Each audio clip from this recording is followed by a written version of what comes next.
Every week we do a Q&A with interesting and accomplished members of the adaptive community to find how they persevered, how they innovated, how they built communities, and how they found solutions. Welcome to the Nametags Chat Podcast. Welcome to the Nametags Chat Podcast, where we talk with interesting and accomplished members of the adaptive community. We have an interesting story today. We have Jamie Nieto, who, as a high jumper, jumped 7 feet 8 inches.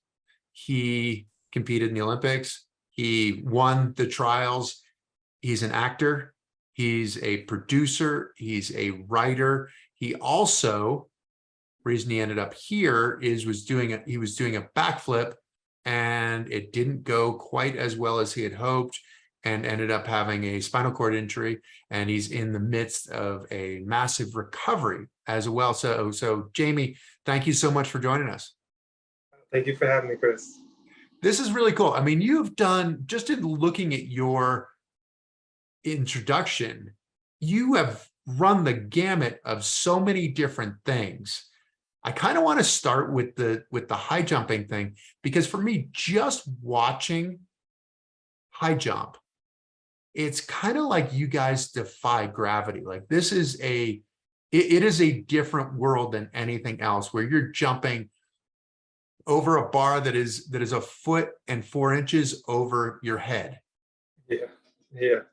Does that make sense to you? I mean, obviously you've done it a lot, but to look at that, do you look at that thing and go, I don't know how I'm going to get over it? I mean, obviously you have to have the confidence to get over it, but does it fully make sense? Because it looks incomprehensible from the outside. I just pray a lot, do a lot of praying, like, please let me get over this bar.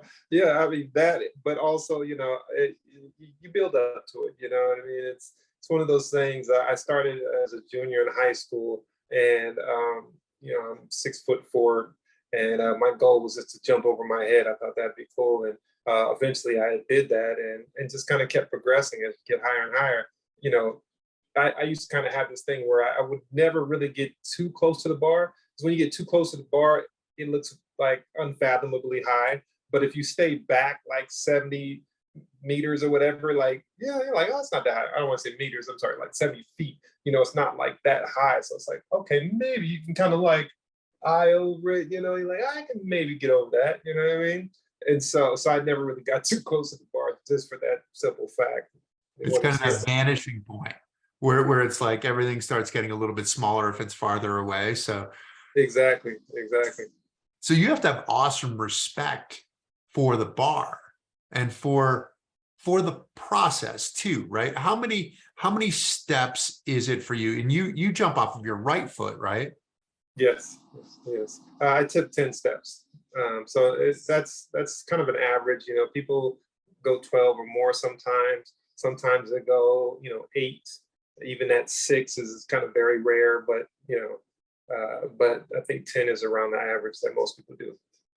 10's the average, and you kind of ease into it, then you gain it, and you have to kind of drop the hips a little bit, and then plant off your outside foot, which I think that most people don't watch, kind of assume that it's the inside foot as opposed to the outside foot. Now, are you left-handed? Is that why you go off of your right foot, or? No, I'm right-handed. I'm kind of goofy-footed. So I guess I had this when I was first starting out. My sophomore year, I played basketball, and I was doing my best to try to dunk. And so I kind of kept figuring, if I learned how to dunk with my left hand first, then dunking with my right hand should be no problem. But I just kept working on trying to dunk with my left hand. So when I was trying to jump, I was jumping on my right foot using the left hand, not realizing that I was training myself to get stronger on the right leg. So when I went out to do the high jump the next year, and I tried both sides, naturally the right leg felt more comfortable because it was stronger. So that's how that kind of ended up happening. That is interesting, because as you said, most people are right-handed, so most people are jumping off of their left leg. Right. But yeah, you're coming in from the other side. Part of your celebration, I watched it when you won at the trials. Mm-hmm. Is this sort of backflip, like back handspring kind of thing? So it's not an entire backflip, but sort of where you're landing on your hands and going over. Is that what happened is that what you're doing when you actually had the accident? Yeah, so I was coaching, and we were doing some drills and some jumping drills, and then we kind of were off to the side and we were doing backflips. And like I remember talking to a friend maybe a month earlier than that, and he was like, "Oh, you can't do a backflip anymore." I'm like, "Of course I can still do a backflip." So I did one, and I like got it on video, and then I did another one, and I was like, "Oh, that was kind of cool." I was like, "Let me try one more. Let's see if I can jump up just like a little bit higher." And it's always like that let me try one more kind of a thing. And I was on AstroTurf, and when I bent down and pushed up, my foot kind of slipped, and it just threw me off, and so my feet kind of split in the air as opposed to just kind of being normally together. And I literally went from my feet to my head, and then my body just kind of toppled over.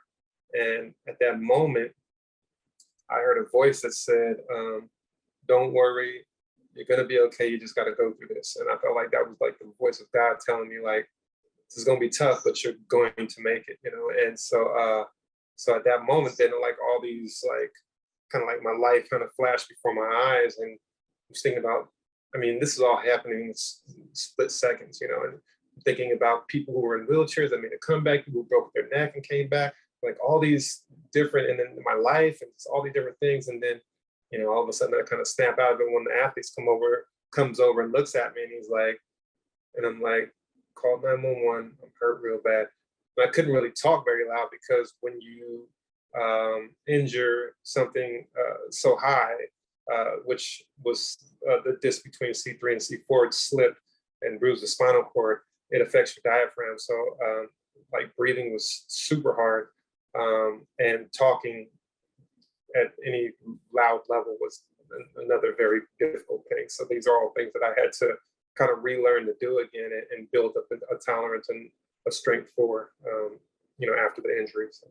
Did you hear like the crack kind of thing? Like your head had to hit the ground, right? Or hit the AstroTurf. And it's also close to your ears. I would imagine that had to be just a moment of pause, a moment of fear. Yeah, well, yeah, because I think after that that message, I was like, "Oh, please God, don't let me be paralyzed," because I couldn't move. I was trying to move my arms and legs, and nothing would move. And when it happened, I just felt like something hit me in the head. I didn't feel like a crack or any pop or anything like that. So nothing was broken per se. It was just the disc that slipped and bruised the spinal cord.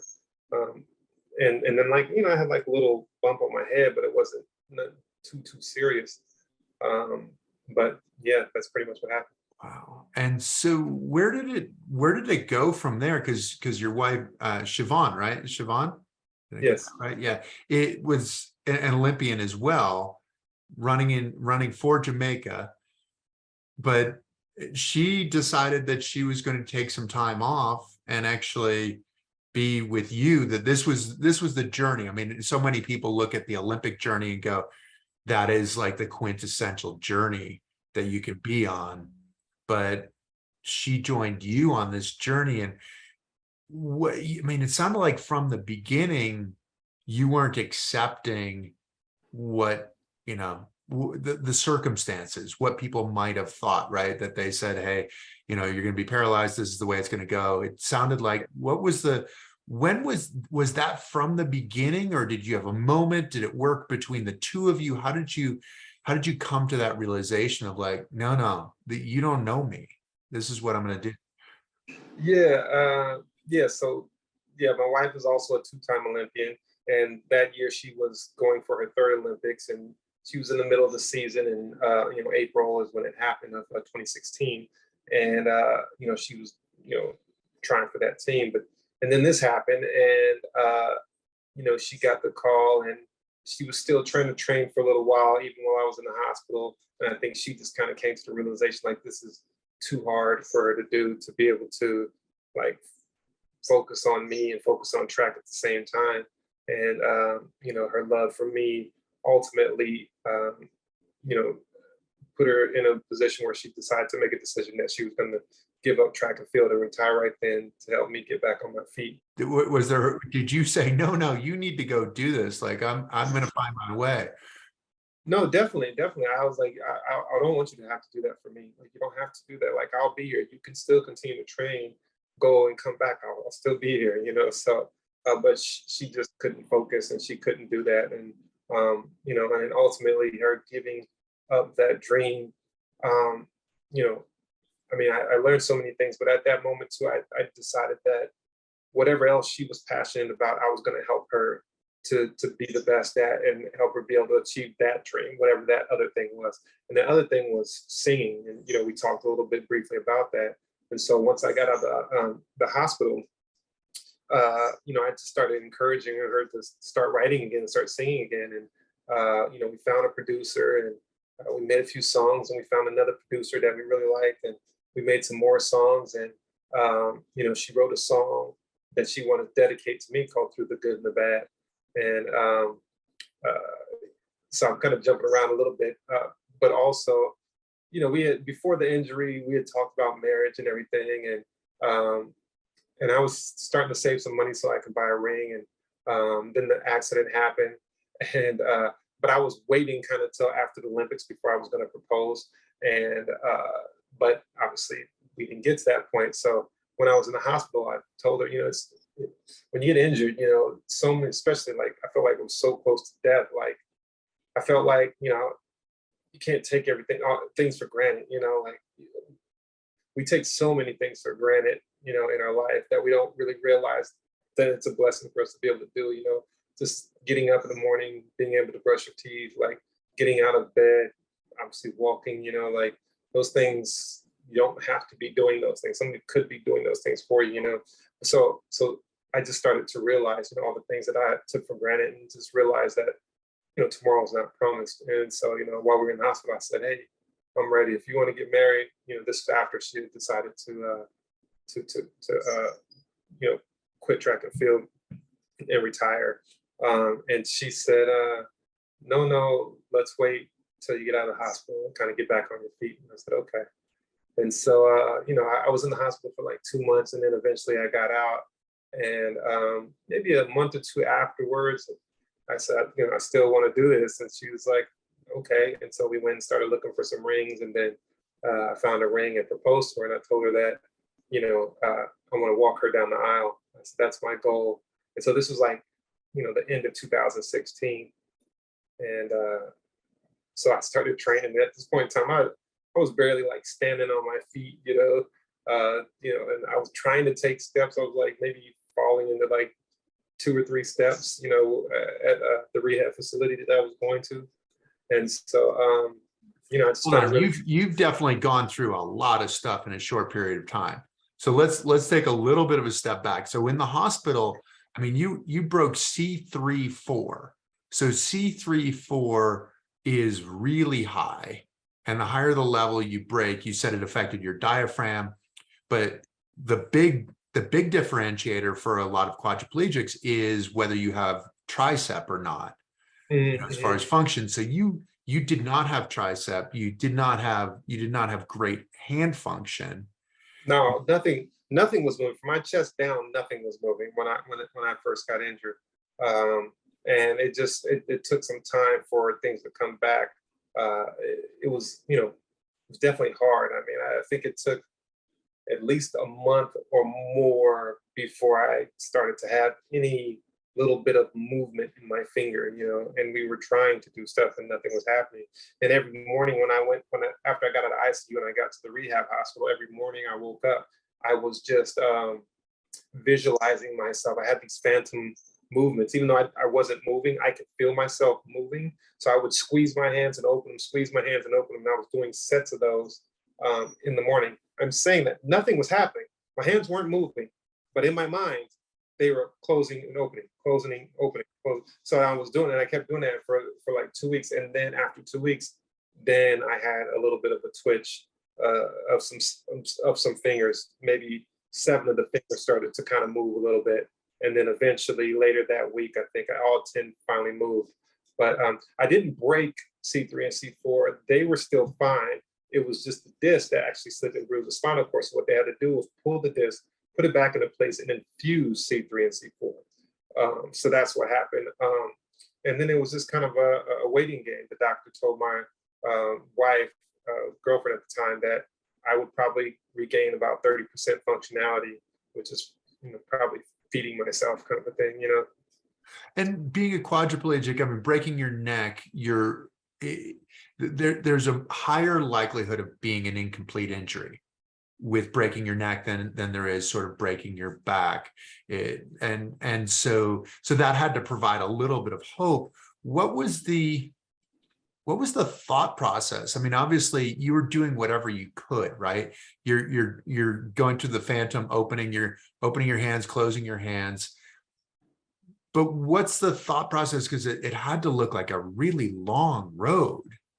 Yeah, it did, and it does. It was one of those things where it was like I had my faith to kind of fall back and rely on, that I felt like God told me, you're going to make a full recovery. It's just going to take some time. And my wife felt the same way. And, so when the doctor told us 30%, we just didn't accept it. We were like, okay, that's, what you're saying, and that's probably what you're supposed to say, but we know that I'm going to regain everything at some point in time, And so I knew that if it was just about training and working out and doing that type of thing, that wouldn't be a problem, because I've been doing that all my life. I didn't realize at that time that it was more than just training. It was like relearning and teaching your body to do certain things again, and waiting for the nerves to kind of regrow those neural pathways that will allow your muscles to do what they're supposed to do. It totally makes sense. I mean, some of it, like being a jumper, it's such a technical event, right? This is what you do. It's a technical movement, a series of movements. So that part of it, and it sounds like it was the coupling of that with the faith part as well. Were you always as devout? Is that something that became more profound during the injury, or did it not change? Or was it the thing that you kind of leaned on and said, this has been my belief, and this is the job that I have to do? Yeah, it was something that I leaned on, and it was something that I had already had in my life, and I'd already been going to church and already had a relationship with God and stuff like that. So when it happened, it was like, all right, this is a big one, and I know that you have a plan for me, and I'm just going to do my best to do what I can to follow that plan. And I prayed that one day I would get better, and I felt like God said, yeah, you will get better, and you will make it back. And so I plan to be running again one day. I know it might just take some time, but I'll get there, and I have time. It's not like the Olympics are tomorrow. You know what I mean? Like, if it takes me, 2 more years, if it takes me 5 more years, I'm gonna get there. What else do I have to do? I don't have to jump at the Olympics next year. So I don't want to like prolong it. I want to do it as but certain things, life comes up. You have kids, pandemic. I can't work out as much as I want to. I do still work out at home, but hopefully once the pandemic is totally kind of cleared up, and then I can really kind of get back into doing rehab again. Instead of just doing it on my own. But you did have a bit of a deadline, though, right? Because when you finally decided that you were going to get married, you wanted to walk your wife down the aisle. Yeah. What was that like? It's a deadline, it's a goal, it's a dream. What was that like, having that to say, this is what I'm gonna do? So, it took some time. That was the end of it was the end of 2016, and we got married in July. So that was about 7 months of training, and a month or so went by. I was barely taking 3 steps, and then things started to progress a little bit more. Those 3 steps turned into 6 steps, and then 6 steps turned into 12, and so on and so forth. And me and my wife, we kind of made a prediction, like, I'll probably take about 150 steps to get out of the church.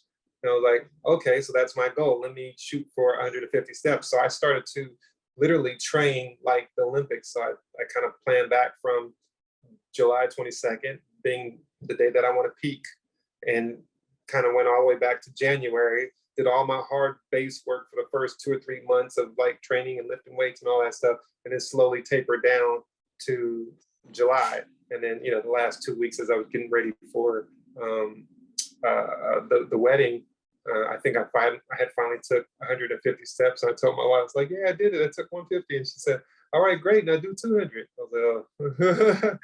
But I did. I ended up doing 200 and I think 6 steps before the wedding. And, I said like, it just happened just so, it wasn't easy. It took a lot of hard work and perseverance and determination and everything, but I was able to do it. And it was great.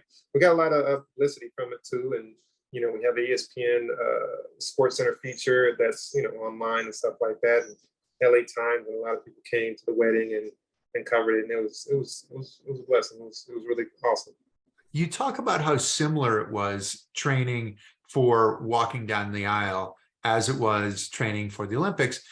How different was it though? Because your body wasn't exactly the same, right? You're trying to make connections that weren't necessarily there. I'd imagine your patience had to be a lot better.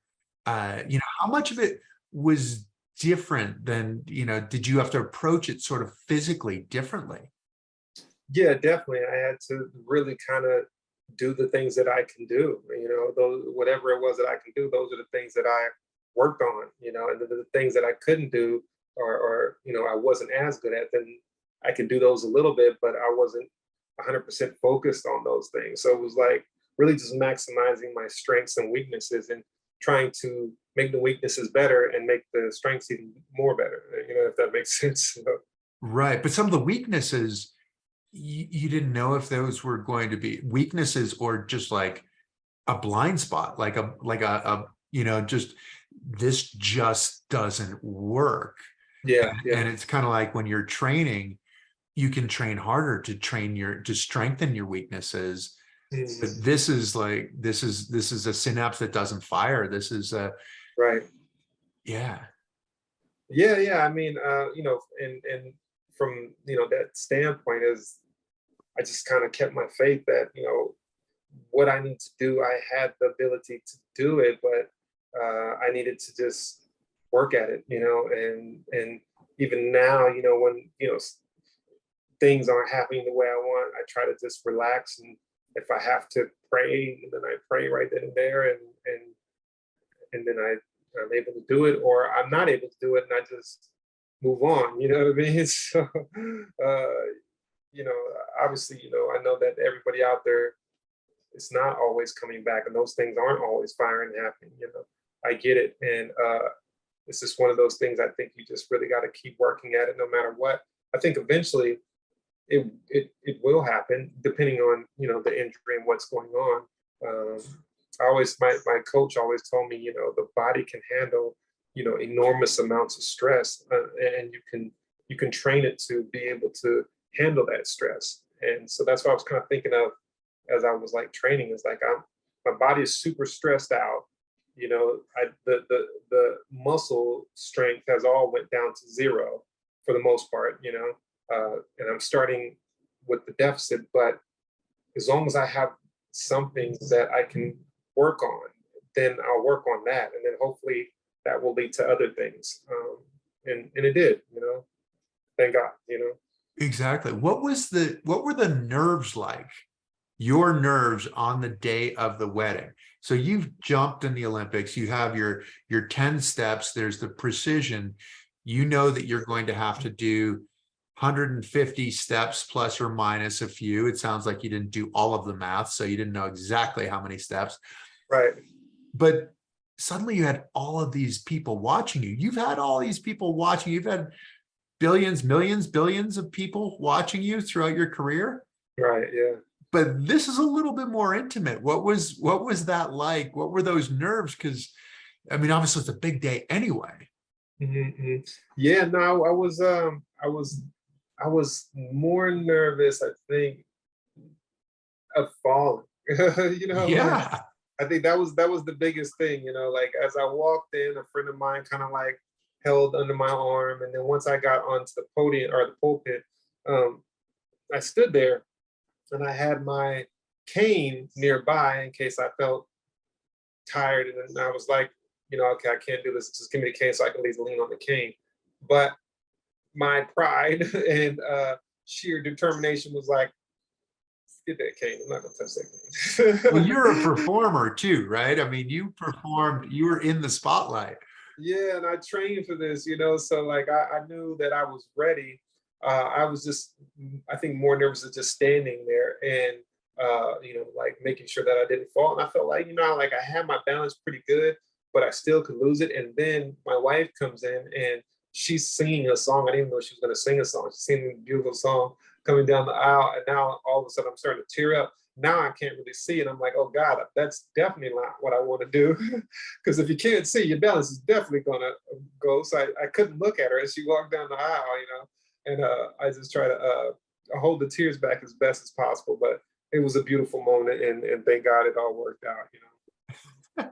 Yeah, that you were in conflict there because obviously you wanted to experience every moment of this momentous event, but at the same time you had to stay focused to be successful, and it really was about being successful, wasn't it? Yeah, yeah. And then when she got up there, I could hold on to her, hold my arm under hers or whatever, and I felt better, but just being up there by myself. And then, I mean, the pastor was there too. So if I started to sway, I guess I could have been like, hey man, catch me, I could have said something, but I didn't want to I didn't want to get to that point. So, it was a lot of focus. And even, to this day, even when I'm trying to walk, it's still a lot of focus, and it's getting better and not as difficult, but it's still a lot of focus. Like when I first started to walk, the focus, I mean, it was, oh man, it would wear me out taking like 4 or 5 steps. It just like wear me out because my mind is thinking so hard, and like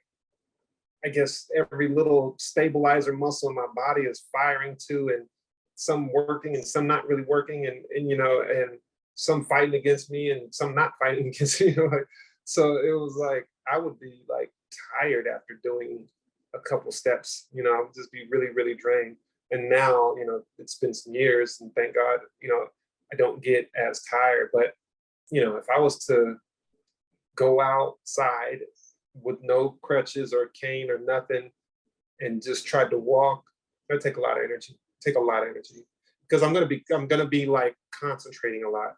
If I'm in my like hallway or something like that, and I'm just trying to, work on my walking, I'm in my environment. I'm more relaxed. I know I can lean on the wall if I need to.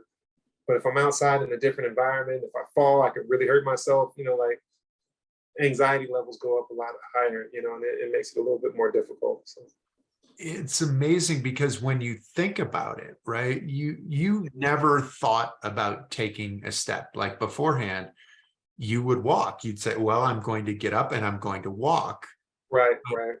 Right step, left step, right step. You're not doing that. You knew how to do it. You did it at such a young age that your whole life you probably can't remember thinking about walking.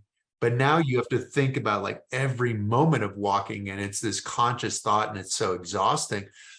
With the training, because you said earlier that you trained like you trained for the games. Yeah. Did you build in, because you know how it goes at the games where you have your plan of what's going on, and it's like, okay, this is my event, call room, etc. Go through all the process, and then there's a delay. Yeah. And then you're stuck out there, and for some reason there's a medal ceremony, and they're like, hold on, Jamie, don't jump right now. And you're like, but I'm ready to jump right now. And you've got to be prepared for that in the games. Yeah. There are a whole lot more things that can go wrong at the church, right? As far as your plan. Right. That's a good point. I think just track and field just taught me to let stuff just roll off my back anyways, so while I was competing, things like those kind of things happen. There's nothing you can do. So why stress over it and, like lose the competition because of it? It's like walk it off, or, take a second, let them do what they got to do, and then come back and get refocused again, and so I wasn't really worried about that, like if it was taking her a long time because her dress wasn't working right or whatever. I don't know. I would have been fine. You know, I'd have been fine. They would have just said, hey, you know, you're gonna have to wait a few more minutes. She's taking some time. Okay. You know, that's just how I am. And I think, like I said, track and field taught me to kind of be that way, you know. To be that way mentally, but you could handle it physically too, that standing for an additional 10 minutes. It's like, Yeah. oh, I've just burned a lot of the energy that I thought I was going to use taking steps out of the out of this door, you know. Oh yeah, yeah. No, it was tough even standing there. I remember like my legs was hurting. I was kind of trying to like sway back and forth because, you know, I was thinking about this I think earlier today, where it's like when you get injured, this type of an injury, like, and especially if you don't have any feeling, you know, your body cues you to do certain things and you don't realize it on a norm because this is what's been happening your whole life. So if you're sitting down, you might adjust a little bit because your butt's aching you or whatever. Well, your butt's not going to ache you if you don't have feeling. So that's how you have pressure sores and things like that, you know.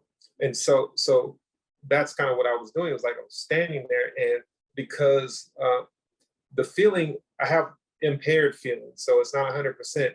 Like I feel like I'm okay, but then like my knees start to get tired. You know, maybe it's my body starts aching a little bit more. Then I'm like, oh, I must be getting tired. So it's like a kind of a different signal to my brain that says, okay. And then when I start moving, I feel achy, and I'm like, oh, okay, yeah, I need to bend my leg a little bit. And, you know, so I kind of started rocking a little bit just to kind of like get the blood flowing through my legs a little bit. Because I think in my mind, if I didn't, I would just stand there until it probably buckle. I don't know, you know. Yeah, and then you might be really stiff. I understand exactly what you're saying, in that I get that when I'm skiing, where you don't always get sore and tired the way that you did before, where a muscle is just burning. It's almost like everything just turns to jello and just stops working. And there's not much you can do to bring it back when you get to that point. Right, correct. Yeah. So your transition, one of the hardest things for athletes is that transition from being an athlete to whatever you're going to be next. For you and for your wife, it seems like you guys transitioned pretty quickly into the acting. I mean, you were doing some acting before you had your injury as well, right? Oh yes. I was doing some acting before I finished track. Yeah. Yeah, in 2008. So I made the 2004 Olympic team and the 2012 Olympic team, and I missed out 2008 due to a controversial rule change. And so that summer, while I'm, you know, like watching the Olympics, it's like, well, what am I gonna do? Like I wasn't sure if, you know, like I figured like I would go another 4 years, but I wasn't 100% sure, and I wasn't 100% sold on what I was gonna do. You know, I knew I had loved acting and writing and producing and those kind of things, but well, not, I can't say producing because I hadn't produced anything at that point, but I did write a script that year, and I had a lot of fun with that, and that was before the Olympics. And then after I missed out on the Olympics, then I was like, maybe I'll take an acting class. And so I was actually in London at the time, and I took like a 2-week acting class or something like that, and I was like, yo, this was great. I just like really kind of fell in love with it. I was like, when I get back to San Diego, I'm gonna find another acting class and I'm gonna do some more of that. And so I just kind of fell in love with it even more. And yeah, I've been doing it ever since. And I did some like little commercials, some like local commercials, and I did a movie called The Encounter, which was like top 10 faith-based films ever, kind of a thing. And I got into a really good acting class, and just had a lot of fun with it. So yeah, I was doing the acting, and I remember thinking like in 2010, like if I get a really good acting gig, or if I book like a recurring TV show or something like that, I'm done with track and field. Like I was ready to retire, you know, but that didn't happen, and I just kind of kept pushing along. And then 2012, I was like, all right, well, this is your last chance at this. Let's give it everything I got. You know, not that I didn't give it everything I got then, but it's just I had a mind shift in 2012 that allowed me to do more than I had been doing, and ended up allowing me to end up winning the Olympic trials and placing fifth at the Olympic Games that year. So. And so, I mean, it sounds like you had dual passions in some ways, where the acting became a passion, and you went full on into it, right? You had an agent, you're going to auditions, you're studying, doing all of that. Did it supplant the athletic side? You said if you get a recurring role, and part of that is also just trying to support yourself as an athlete can be a That bit too. more Yeah. of a challenge, right? Yeah. This is a job that is paying you on a regular basis too.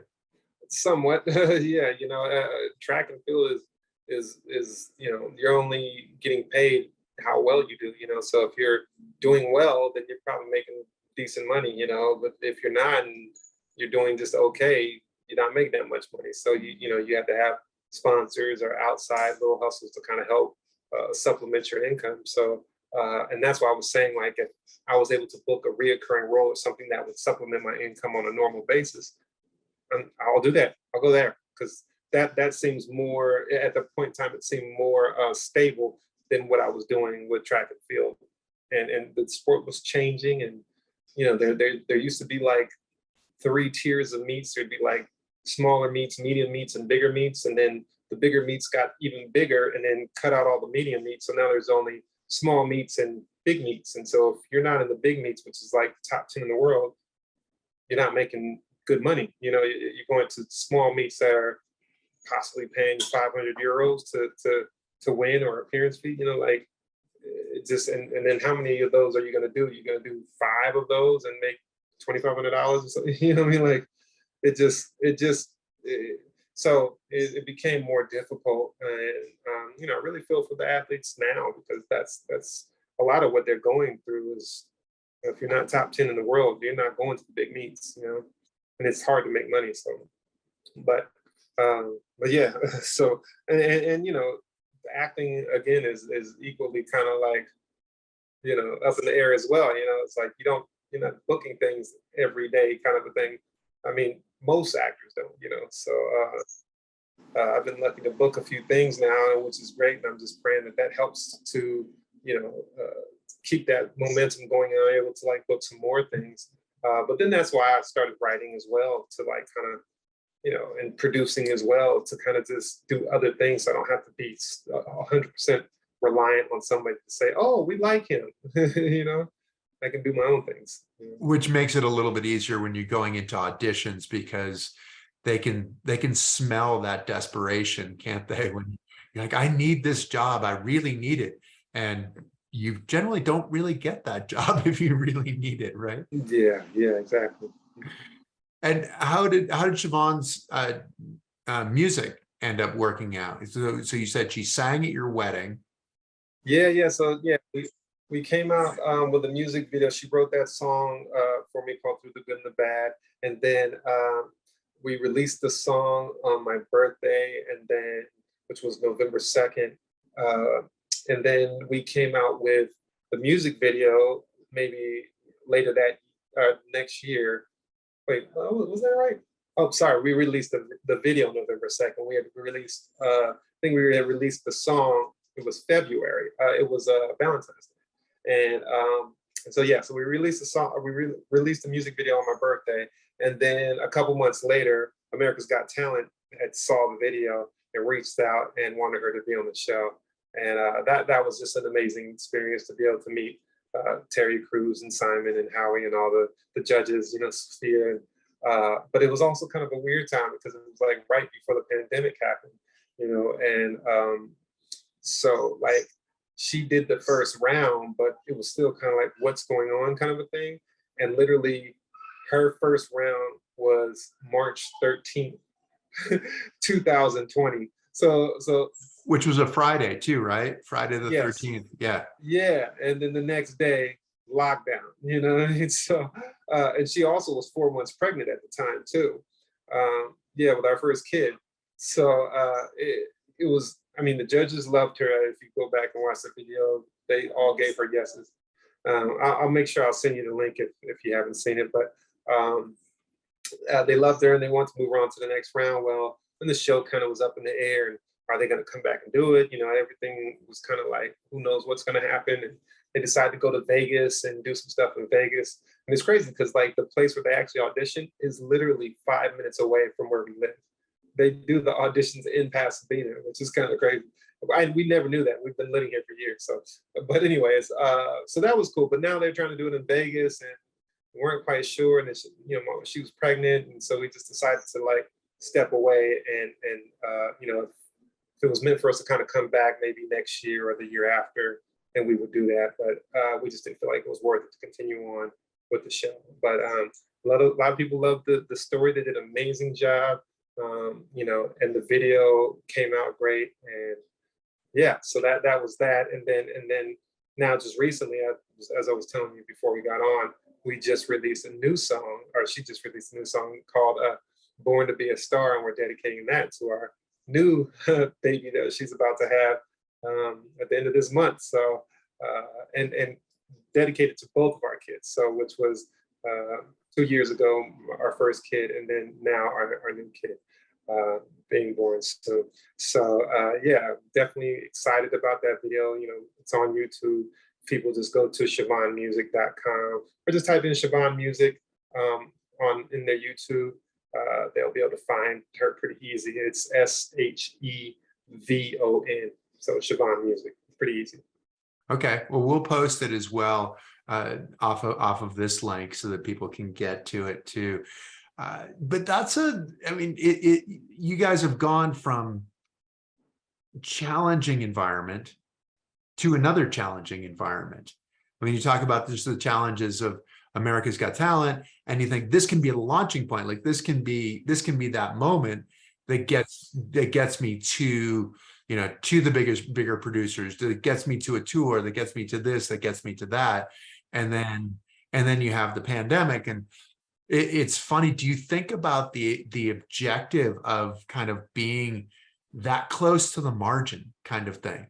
Like as an athlete, that's where you are. You're right on the edge, like on that cliff's edge, and it's kind of where you live, and trying to find a bit more security and keep pushing forward. But it is kind of that teetering on the cliff, teetering on the knife edge, whatever you want to call it.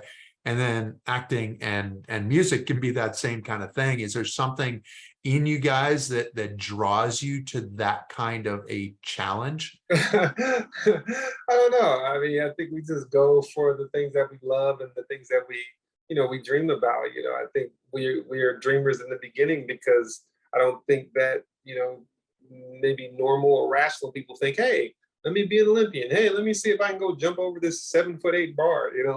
Like rationally, that doesn't make a lot of sense, but we dream of those things, and why not? I think that's the question that we ask ourselves a lot of time. Why not? Why can't she be amazing? Why can't she sing and do what she wants to do? Why can't I act, write, and produce? Why not? What's holding me back? So we've been going after our dreams all our lives. Why stop now? Exactly. And in some ways, you're going to be held to a higher standard if that's what you believe, right? You have a 2-year-old, and you have one on the way, very soon on the way. And I would imagine that you want to instill in them that same kind of belief that you have. Do you feel like you're held to a higher standard now that you have children? Yeah, I just hope that to set a great example for them, and that they will go out to their dreams as well. I always think about that quote. A man that finds something he loves never works a day in his life. So I want them to find something they love to do. That way they're happy. I don't want them to be miserable at a 9-to-5 job if that's not what they don't want to do. You know what I mean? Right, exactly. And it might well be different. I was talking to another friend of mine who is an Olympian, who is a swimmer. His wife was a swimmer, and neither of their kids did any swimming. Soccer and volleyball, I think, is or track and volleyball actually is what it was. So it's kind of interesting how kids, sometimes you guys have paved the way.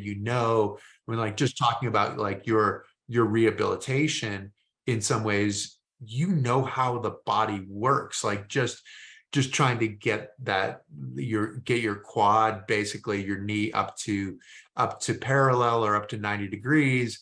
Like Yeah. that's something that you understand how your body works. And you understand that technique, which is something that then you could pass on very easily to your children, that, okay, let's do it right the first time, as opposed to trying to undo the bad habits and then try to figure it out. You guys do a bunch of stuff with your foundation too. I mean, talking about, it's not just raising children, but what is your attempt? What is your mission with your foundation? Yeah, so the foundation is called Helping Others Triumph. And so basically, when I got injured, I didn't have any insurance or anything like that. I was being a coach, kind of freelance being a coach, post-collegiate athletes. And so a lot of people, people who I didn't even realize lives I had touched just by meeting them or just passing by, at a competition or wherever, everybody decided to pitch in and kind of help me out. And so that was kind of the same thing that I wanted to do for other people who had been injured is, people don't always have access to certain things and don't always have the money or don't always have the insurance. So if there's something that we can do, maybe pay for a session for, for rehab, or get somebody a massage, or, acupuncture, whatever it is that we, that they want to do. That's what our foundation does. It raises money to help people in the disability or with neurological issues to get rehab. So that's what we want to do. And it's rehab, it's traditional, it's non-traditional, because Yeah. you went through, I'd imagine, a big part of that. You say your faith was a huge part of it, but when people are telling you no, that this is the way things go, I'd imagine you were opening up as many doors as you could and exploring whatever possibilities were out there too. Yeah, definitely. And, I did all that. I did the acupuncture, I did massaging. I still need another massage, but because of the pandemic, again, I've been regressing on my massages, which is kind of, anyways. But so yeah, and then obviously traditional rehab as well. So we want to be able to help people out how I was helped out, and they can check out the website. It's helpingotherstriumph.org, and like I said, everything that gets donated goes towards the foundation and helping other people with neurological issues, spinal cord injuries or whatever. So. And what's your role, and what's the role of your wife with the foundation? We're the CEO, so we're the people who just, we run the whole thing. Run the whole thing, but then you're out there raising money, you're promoting, you're marketing, you're doing, sounds like you're wearing all the hats. All the hats. That's the only way, that's the only way to do it. If you're waiting around for somebody else to do it, you're gonna wait a long time. So you might as well get on the horse and do it yourself, Exactly. Now, you said that you're in between a couple of different acting gigs. Where can people see you right now? Well, so most recently I was I'm doing a show called Power, and 50 Cent came out with a show, 5-6 years ago called Power, and then there was a few continuations or spinoffs from that show. And I'm in Power Book 3, Raising Canaan, and my first episode actually just aired. I think it was last weekend, not this weekend that just passed, but the weekend before. And yeah, it was great. It was amazing, and we're still working on that, and so I'm excited to continue to be doing that. And yeah, it's on Stars, and so you guys can check that out. That was going to be my next question. Yeah, it's on Stars. Comes on Sundays, and yeah, I did a few episodes in this season, so keep your guys' eyes peeled. You'll see me. And how is that, being on a set? You said you were a track athlete, so track athletes, oftentimes there's a hurry up and wait part of the whole program, right? And acting, there's sometimes a bit of a hurry up and wait program too. Are you prepared for that? How does that environment, how do you embrace that environment? Oh, it's fine. I don't worry about that too much. I just want to be as prepared as possible. I worked on another show prior to this called Away, starring Hilary Swank and Josh Charles, and that's on Netflix now, so you guys can go watch that. But they were really accommodating, and sometimes it was that point in time where it was like I would get on set and we waited for a little while, and then sometimes it was like, hey, we're ready to go right now, and get in your wardrobe and let's go. Get makeup and everything. So I'm used to it. It's fine. It's not a big deal. I just want to always just make sure I'm ready as best as possible, because I don't want to be that guy who gets on set and is like, oh, what's my line again? Or what was I supposed to do? I don't want to be that guy, so I just really try to just over prepare. So if I have time before, and I'm just waiting to get on set, more than likely I'm just running my lines, making sure that I'm over prepared so I can be as free as possible when I'm in the scene. So preparation for you then is really just knowing your lines, making sure that you're off book, that you're fully memorized. Is that preparation, or is it trying out, taking a couple of risks here and there, and like, hey, maybe if I try this like this, or maybe if I try that like that, or what's because as an athlete, I think that a big part of it, and as an actor, I think it's the same thing, is this objective of like letting go, right? You do all your work and then you go and you don't think about it when it happens. How do you get with your preparation to that point where it's like, okay, I can let go and be free? Yeah, I do all that. I try different things, different ways to say lines, and I really just try to be as present as possible and listen to whoever I'm working with, because they might give me a line reading where I'm like I didn't expect that, and just really try to just have that most natural reaction, and it's fine because I know my lines.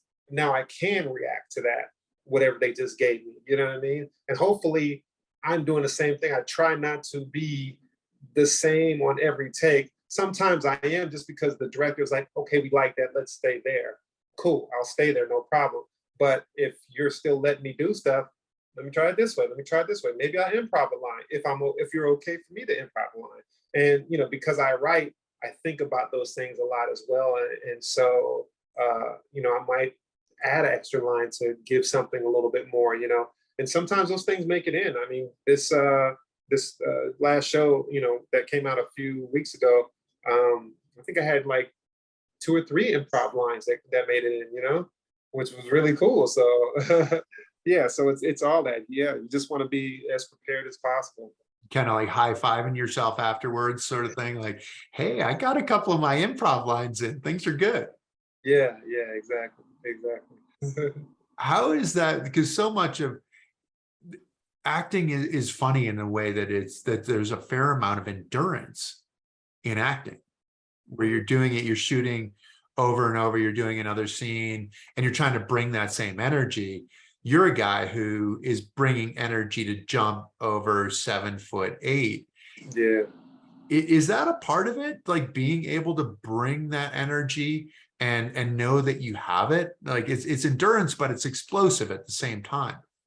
Yeah. It's funny that you say, I never thought about it that way, but yeah, in high jumping, you jump and then you go sit down for 10, 15, 20 minutes. And in extreme cases, maybe an hour, and then you jump again. Like in the Olympics in 2004, I took 3 jumps in 3 hours in the qualifying round. That's a lot of time. So you got to be able to sit down, relax, and just harness your energy, and then get up and get excited, and then go jump, and then sit down and relax. You know what I mean? So I'm actually really used to that. So yeah, when I'm doing it in acting, maybe I'm not even really thinking about it. So it's like, okay, cool. I'm all right. I can just relax for a minute, and then if you need me to go again, okay, let's go. I do like to keep that energy up, because even though I know how to do it, it can be hard sometimes. This last time that I shot, we were filming the whole night. It's like 4 o'clock in the morning, and I'm like, oh, like I'm like sleepy, So I did something that I don't normally do is I drink a coffee. I've never drank coffee before. I was like, let me just try it. Maybe it'll help me to stay up. And literally within like 2 minutes, I was like, oh, I'm ready to go.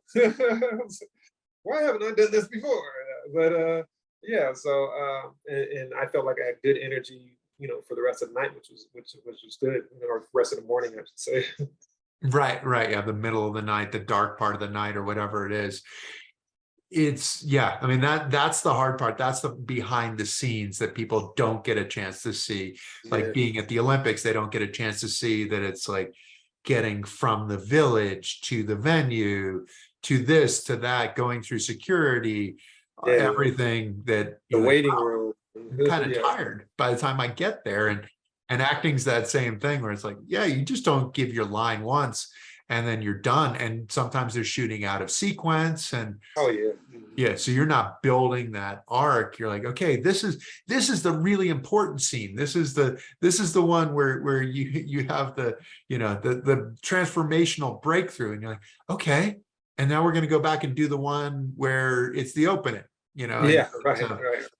yeah, it's kind of a challenge, but it's so cool. I mean, it's so cool what you're doing in terms of your rehab, in terms of your wife singing, in terms of your acting, in terms of what you're doing for other people and stuff like that. So, Jamie, thank you so much for doing what you do and for joining us. Oh, no problem. Thank you for having me. I appreciate it, Chris. And hopefully this is able to really inspire some people. Get out there to follow their dreams. I think so, and I think you did a great job of telling your story and getting into sort of the nitty gritty of it too, of just this is the way that these things work. So thank you for being willing to go there. I really appreciate it. Yeah. And thank you to all of you for tuning in. We appreciate you tuning in. As we say every week, the greatest gift you can give us is to tell your friends. Go tell your friends to tune in, tell them you heard a great story, or you watched a great story, and they need to tune in next week. So we'll have another great guest. This will be a traditional podcast, and if you wouldn't mind, we'd love for you to follow us. We'd love for you to like us, to download the podcast, and we'll continue to bring you great content. So thank you all. Thank you, Jamie. And thanks all of you.